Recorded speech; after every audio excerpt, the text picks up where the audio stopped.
Assalomu alaykum azizlarim, men Adaya. Bugun yana sizlar bilan demak, oxirgi paytlarda ko'pchilik menga yozadigan muammolar pul, sevgi, qo'rquvlari yoki o'zini topa olmasligi. Ya'ni pullari keladi, lekin ushlamaydi. Ishlaydi bitta joyda yoki bir faoliyat bilan shug'ullanadi, lekin pul doim yo'qdek, lekin pul keladi, pul yetishmovchiligi bor.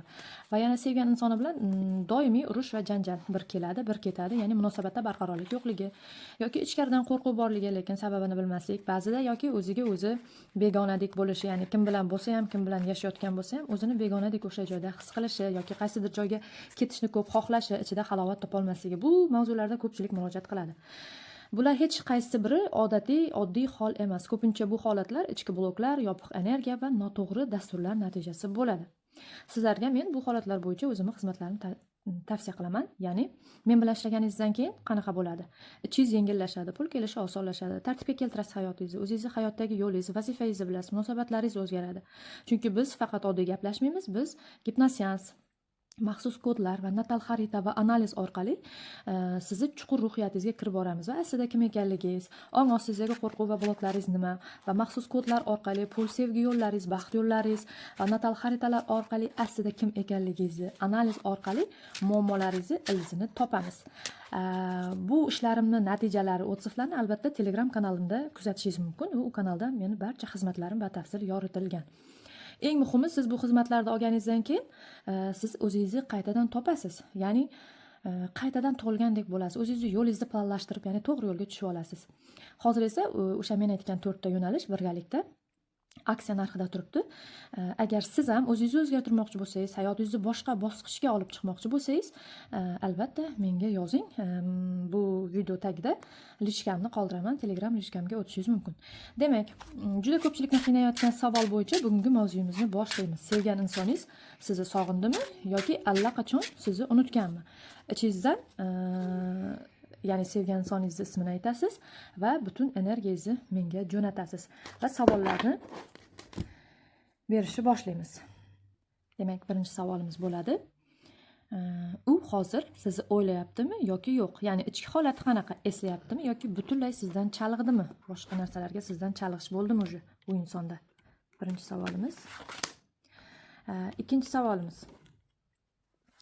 Uni yuragida sizga nisbatan qanaqa hissiyotlari bor? Sevgimi, sog'inishmi yoki sovuqlikmi?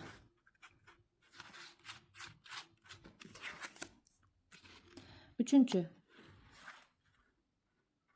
Uni yashirin hissiyotlari aslida qanaqa? Sizdan nimani yashiryapti?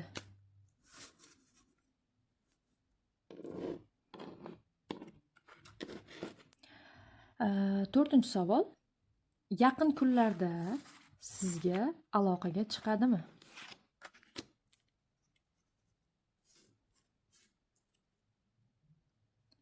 Beshinchi. Uni hayotida sizdan boshqa inson bormi? Ya'ni uchinchi shaxs energiyasi bormi? Kartalarni ochib qo'yamiz.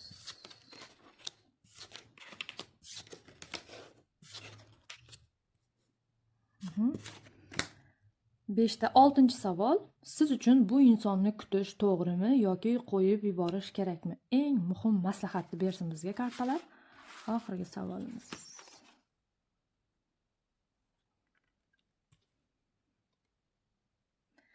Demak, 6 ta karta, 6 ta savol bo'yicha sharhimizni boshlaymiz.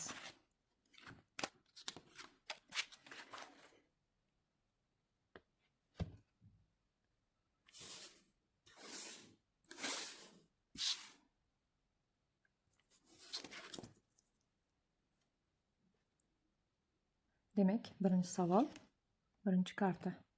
Koroleva jezlov kartasi. U hozir sizni o'ylayaptimi yoki unutdimi degan savolimizga bu karta tushdi. Bu sizni o'ylayapti degani. Ya'ni siz uni xotirasida borsiz, sizni kuchli inson sifatida ko'radi va o'ziga ishongan, kuchli, agar kuchli ayol deyapti, o'ziga tortadigan ayol deyapti. Sizni unutib bo'lmas ekan. Ya'ni inson sifatida ko'radiki, jozibali, kuchli, unutib bo'lmaydigan inson. Bu yerda sog'inish bor, lekin ko'proq bu tortilish va qiziqish ham ko'proq, ya'ni sog'inyapti, sizga tortilyapti, qiziqyapti. Maslahatimiz shu joyda siz o'zingizni qadrli tuting, ya'ni o'zingizni qadrlang, o'zingizni hech qachon pasaytirmang, ya'ni uni e'tibori uchun kurashmang. faqat o'zingizda bo'lsin diqqatingiz va o'zingizni qadrlagan holatda bo'ling. Va shu joyda aytishingiz mumkin: yo Allohim, meni qadrlaydigan insonlar bilan yo'limni bog'la va qalbimni noto'g'ri insonlardan asra deb duo qilishingiz mumkin.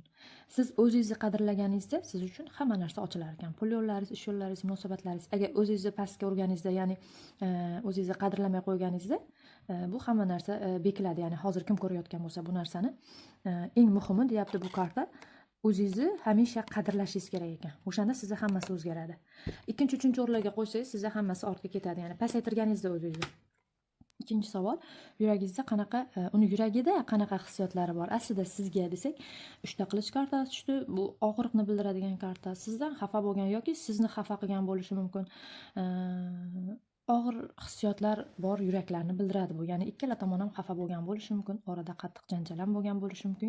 Yoki rashk tufayli, uchinchi shaxslar aralashuvi tufayli yoki pul munosabatlari bo'yicha orada og'riq bo'lgan deyapti.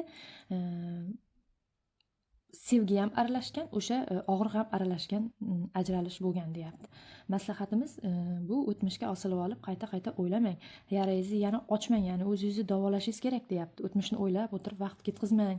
Bu yana ham o'sha o'tmishga kirishingizga sababchi bo'ladi deyapti. Qo'yib yuborishingiz kerak. Shu joyda yana duo qilishingiz kerak: yo Rabbim, qalbimdagi og'riqlarga o'zing shifo ber va meni tinchlikka olib bor deb duo qilsangiz bo'ladi. Ya'ni yuragi ko'p og'rigan insonlar kuzatyapti menimcha. Chunki ikkala tomonda ham shunaqa qattiq janjal tufayli ajralishgan, orasiga sovuqchilik tushgan juftliklar ko'ryapti. Uchinchi savolimiz: uni yashirin hissiyotlari qanaqa? Sizni sog'inyaptimi yoki nimadirlarni yashiryaptimi desak, sehrgar kartasi tushdi.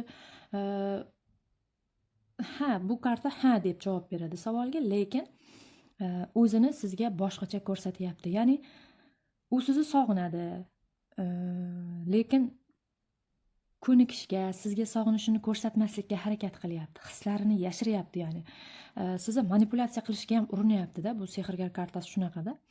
O'zini xarakteri, o'zini tutishi yoki gap so'zlari bilan sizni manipulyatsiya qilishga ham ko'p uringan va urinyapti. Maslahatimiz bu joyda uni har bir gapiga ishonmang deyapti. Harakatlariga qarang, so'zlariga emas, amallari juda ham muhim deyapti. Ya'ni bu insonni ichkarisida sizni sog'inar ekan, sizga tortilar ekan, lekin sizga bildirmaslikka harakat qilar ekan. Shunaqa qilib sizni ushlab turmoqchi bu. Ya'ni manipulyatsiya qilyapti, hissiyotlarni yashiradi. Oldin sizni qalbingizga kirib olgan, sizga yaqinlashib olgan, sizni o'ziga bog'lagan va oxiri uzoqlashgan. Maslahatimiz uni har bir gapiga ishonmang, harakatiga, amallariga boqing. Duo qilsangiz bo'ladi. Ey Allohim, meni yolg'on va xayrsiz munosabatlardan asra va haqiqatni ko'rishni menga nasib et desangiz bo'ladi. 4-savol. U sizga aloqaga chiqadimi desak, shayton karta tushdi. Chiqadi, chiqishi mumkin, lekin buni sababi nima? Shayton karta ko'proq ehtiros, qaramlik, bog'lanish, toza niyatni bildirmaydi xullas. Bu aytayaptiki, chiqishi mumkin deyapti. Ehtiros orqali unga qaram bo'lgandan keyin yana bog'lanish istagida, ya'ni toza niyatda chiqmaydi deyapti. Maslahatimiz: chegara qo'ying, tezda ishonib ketmang. Ya'ni undan u sizdan foydalanishiga yo'l bermang. Amaliy harakatlariga qarang, yana aldanib qolmang deyapti. Chegara qo'ying, tez ishonmang, o'zingizni himoya qiling deyapti.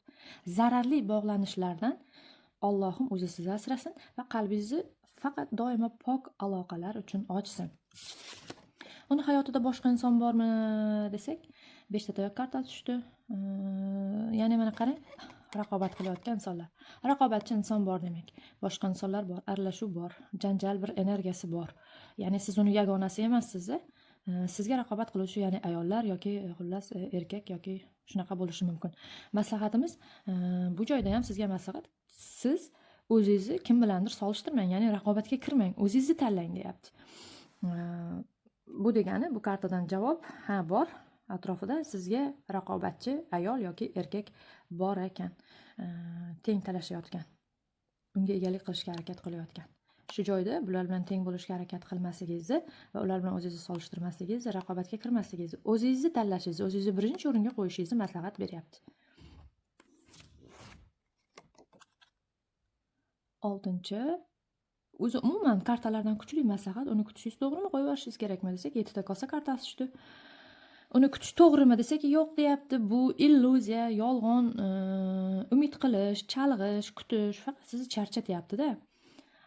Siz hozir o'zingiz ko'rib turgan realniy hayotni tanlang deyapti. Maslahatimiz ko'zingiz ko'rayotgan real hozirgi vaziyatni ko'rib turibsiz-ku, ko'nglingiz ham bilib turibdi. O'shani tanlang. O'zingizni ushlab turmang bunaqa. Yangi imkoniyatlarga ochiling. Ya'ni inson qachon ichkaridan to'liq bo'shamasa, yangi imkoniyat, yangi inson yoki yangi boshlanishlarni ko'ra olmaydida. Hozir siz qalbingizni to'ldirib qo'ygansiz, o'sha eski munosabat bilan kutishda vaqtingizni o'tkazayapsiz, qalbingiz ham bo'sh emas. O'shaning uchun sizga yangi energiya, yangi munosabat kirib kelishi qiyinlashadi va kirsa ham siz ko'rmaysiz, chunki sizni qalbingiz to'la. Maslahat berardim sizga, bo'shating. Natijasiz insonni kutib vaqtingizni o'tkazmang. Ya'ni sizniki bo'lgan inson albatta sizga keladi. Agar aynan o'sha inson kerak bo'lsa ham, siz bunaqa holatda kutadigan bo'lsangiz, uni yopishib olib, u kelmaydi. Insonlar energiya bilan gaplashadi. Buni doimo aytaman. Ya'ni siz shunaqa holatda bo'lingki, diqqatingiz, e'tiboringiz faqat o'zingizda bo'lsin. Uni qo'yib yuboring, tan oling, bo'ldi. Kutmayman, sen o'z yo'lingda, men o'z yo'limda. Shunaqa bo'lsin ichkaridan tanlovingiz. Men hamisha yangi, toza, musaffo, men uchun xayrli munosabatlarga ochiqman degan ichkaridan o'y fikrda bo'ling. Shundoq ichingizdan kelib uni qo'yib yuborganingizda, balkim uni o'zi qaytib kelar. Chunki siz yopishqoqlikni qo'yib yuborganingizdan keyin o'zi shunaqa shundaycha ham keladi, hech nima qilmasangiz ham. Agar yopishib olsangiz kelmaydi. O'shaning uchun doim aytaman, yillab, oylab kutadigan ayol qizlarimizga bu kutishda hech qachon kelmaydi. Inson yopishgan narsasi doimo uzoqlashadi. Inson qo'yib yuborgan narsasi o'zi kutmagan holatda, o'zi kutmagan paytda keladi. Ya'ni siz butun diqqatingizni, energiyangizni o'zingizga qaytarib olganingizda, u tipirchilashni boshlaydi. Ya'ni unda seziladi. U sizdan to'yinishni to'xtatadi. Siz energiyangiz bilan uni to'ydirar ekansiz, u hech qachon sizga kelmaydi. Siz unda energiyangizni o'zingizga qaytarib olganingizda, u undan keyin sizni o'ylashni boshlaydi. Yakuniy bu kartalardan maslahat aytadigan bo'lsam, bu sizni unutmagan, sizga tortilishi bor, sog'inishi ham bor, lekin sevgi toza emas. Ya'ni bog'lanish, oddiy bog'lanish ehtirosi orqali shayton kartasi. Telefon bo'lib qoldi. Xullas, muhim xulosa, bu inson sizni o'ziga tortadi, lekin baxt bermayapti. Faqat kutish beryapti.